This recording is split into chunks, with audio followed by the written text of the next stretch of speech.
Dr. Thomas Reed and Velthari cultural liaison Lissa Ventel sat together in the small cafe near their shared workspace, sharing a late-night meal after a particularly successful cross-species cultural symposium. They'd worked together for 8 months on an extensive cultural exchange program, Thomas's role documenting human perspectives on Velthari customs and social structures, Lissa's role explaining those customs and facilitating genuine understanding rather than superficial observation. Over those 8 months, they developed an easy working relationship that had gradually evolved into genuine friendship, and then into something neither had explicitly acknowledged, but both had definitely felt building between them. The conversation ranged comfortably over everything: the symposium's successes, their respective cultures' different approaches to similar challenges, personal backgrounds, the particular difficulties of facilitating genuine cross-species understanding. There was a comfort and ease between them now that hadn't existed 8 months ago, a natural flow to their interactions that suggested something substantially more than just professional collaboration or casual friendship. Thomas was describing his ongoing frustrations with human dating culture. The elaborate games people played, the deliberate ambiguity, the pervasive fear of being direct about actual intentions or feelings. I'm genuinely tired of the whole performance aspect of it. I want someone who's direct about what they want, who says what they actually mean, who doesn't require me to constantly decode hidden meanings or participate in elaborate social games with unclear rules. Lissa laughed, her long, elegant ears shifting to the position Thomas had learned indicated genuine amusement. That's actually very Velthari of you to want. We culturally value directness in all types of relationships, but especially in romantic ones. Ambiguity about intentions or feelings is considered fundamentally disrespectful. If you're interested in someone romantically, you declare that interest clearly and directly. If they're interested in return, they accept clearly. If they're not interested, they decline clearly and explicitly.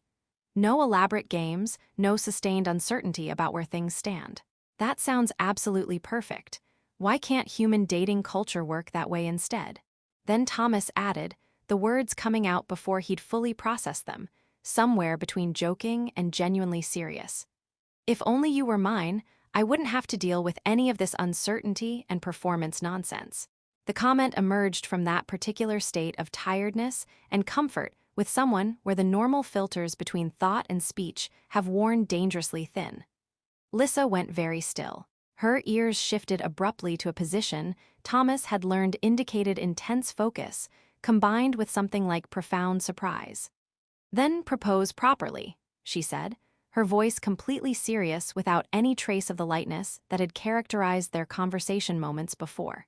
Thomas froze completely. What? You said, if only you were mine. That's an incomplete statement expressing desire without any actual commitment behind it.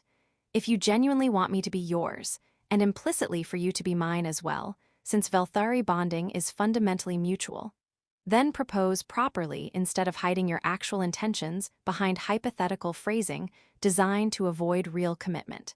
Thomas's mind was racing frantically. What he'd said had been, he wasn't even entirely sure what it had been. Half joke, half wishful thinking, words that had escaped before he'd fully considered their implications or meaning. But now Lissa was looking at him with complete seriousness, directly challenging him to either genuinely commit to what he'd said or explicitly admit he hadn't actually meant it. I wasn't deliberately proposing anything. I was just expressing general frustration with dating culture, not making any specific. You expressed a specific desire regarding me personally. If only you were mine. That's not general frustration about abstract dating culture. That's a specific wish related to a specific person. Me. Lissa's directness was entirely characteristic of her culture and personality, but there was also something distinctly vulnerable visible in her expression now. In Velthari culture, when someone expresses desire to bond with someone else, even if framed hypothetically, it's taken seriously and addressed directly. You either genuinely mean what you expressed and should therefore declare your intention properly and clearly, or you don't actually mean it and should clarify that explicitly rather than leaving harmful ambiguity. You're saying I can't just casually say something like that without consequences. You can say absolutely whatever you want.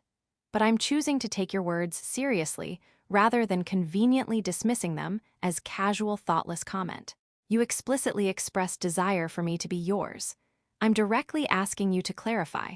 Was that a genuine expression of what you actually want, or was it a thoughtless comment you didn't genuinely mean?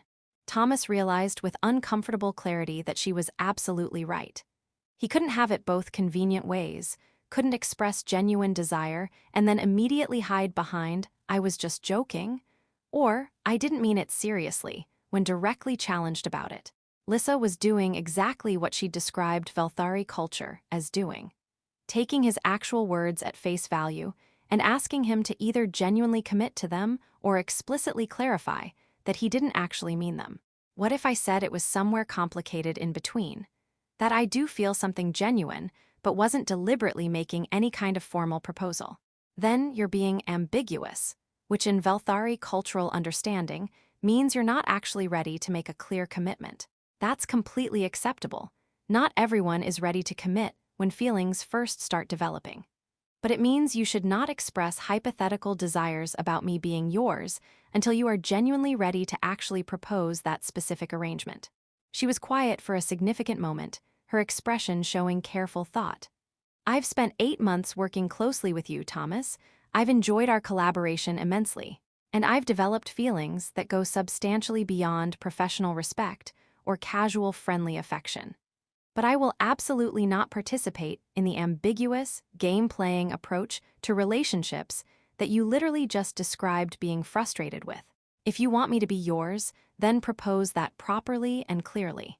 If you're not ready to do that yet, then don't express the desire until you actually are ready to commit to it. Thomas spent the next 3 days in complete emotional turmoil. Lissa's direct challenge had forced him to confront what he'd been successfully avoiding acknowledging for months. He had developed feelings for her that went well beyond professional collaboration or comfortable friendship. He'd been content to let those feelings exist without examining them too closely, without making any actual decisions about them or what they meant for his future. Now Lissa had made absolutely clear that comfortable ambiguity was not an option she would accept. Either commit genuinely to what he felt or explicitly step back from it. The safe, comfortable, non-committal ambiguity he'd been unconsciously maintaining was precisely what she refused to participate in. He thought extensively about the 8 months they'd worked together, how much he genuinely looked forward to seeing her each day, how their conversations had become the best and most meaningful part of his daily routine, how he'd been unconsciously comparing every other potential romantic interest to her and finding them all lacking in comparison, how those words, "if only you were mine," had emerged from somewhere genuinely real even though he'd framed them as hypothetical to avoid commitment. He thought about the significant challenges. They were different species with fundamentally different cultural frameworks. A relationship between them would face complications and difficulties that same species relationships simply didn't encounter. There would be judgment from some quarters, persistent questions, various practical difficulties to navigate. It would be substantially easier to step back, maintain professional distance, avoid all those complications entirely. But he also kept returning to what she'd said. "If you want me to be yours, propose properly. Not if you want to casually date me, or if you're interested in exploring possibilities. Propose." In Velthari culture, that meant clear, direct declaration of intention to bond permanently. It wasn't casual dating or tentative exploration of compatibility. It was genuine commitment. That level of commitment should have terrified him completely. Instead, it felt fundamentally right in ways he couldn't fully articulate but couldn't deny. 3 days after their conversation, Thomas found Lissa working in her office. "I've been thinking extensively about what you said, about proposing properly instead of expressing hypothetical desires designed to avoid real commitment." And her expression was carefully neutral, but her ears betrayed her tension. "I'm terrified of the level of commitment you're asking for, of all the complications we'd inevitably face, of all the challenges that come with cross-species relationships. But I'm substantially more terrified of not even trying, of letting fear prevent me from pursuing what I actually want." He took a deep breath. "So I'm asking you, clearly and directly with absolutely no ambiguity, will you bond with me permanently? Will you be mine, and will you accept me as yours? Lissa's ears shifted rapidly through several distinct positions. Surprise, joy, relief, and several emotions Thomas couldn't quite identify. That was a proper proposal. Clear intention, direct question, absolutely no ambiguity about what you're actually asking for. So, is that a yes? In traditional Velthari culture, I should make you wait while I formally consider whether I accept your proposal. But I've been considering this possibility for 8 months already. And I spent the last 3 days hoping desperately that you'd have the courage to actually propose properly after your careless half-declaration. She stood from her desk, walked around to stand directly in front of him. Yes, I accept your proposal completely. I will bond with you permanently, be yours, and accept you as mine. They didn't immediately rush into the relationship without any preparation.